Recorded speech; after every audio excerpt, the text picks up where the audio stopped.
There you have it. He didn't read the protocol, he hasn't read the bill, he doesn't know his stuff. And let's just get this straight for a minute, because I think it's important to take a step back. What the Prime Minister is coming to this House to tell us today is that his flagship achievement, the deal he told us was a triumph, the deal he said, as I said, that was oven-ready, the deal on which he fought and won the general election, is now contradictory and ambiguous.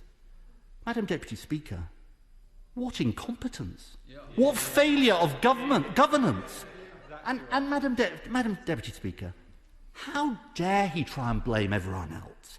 Can I say to the Prime Minister, this time he can't blame the Right Honourable Member for Maidenhead, he can't blame John Major, he can't blame the judges, he can't blame the civil servants, he can't sack the Cabinet Secretary again. There's only one person responsible for it, and that's him.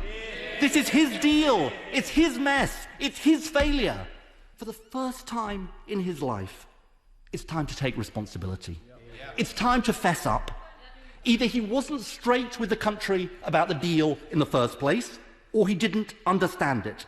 Because, Madam Deputy Speaker, a competent government would never have entered into a binding agreement with provisions it could not live with.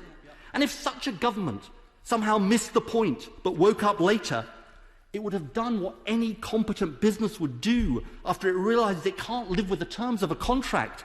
It would negotiate a way out in good faith. And that's why, Madam Deputy Speaker, this is also unnecessary, because there is a mechanism designed for exactly this purpose in the protocol, in the agreement, the Joint Committee on the Northern Ireland Protocol.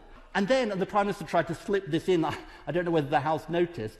There is an irony here, which is that, as if this wasn't enough, this bill does precisely nothing to address the issue of the transport of food from Great Britain to Northern Ireland.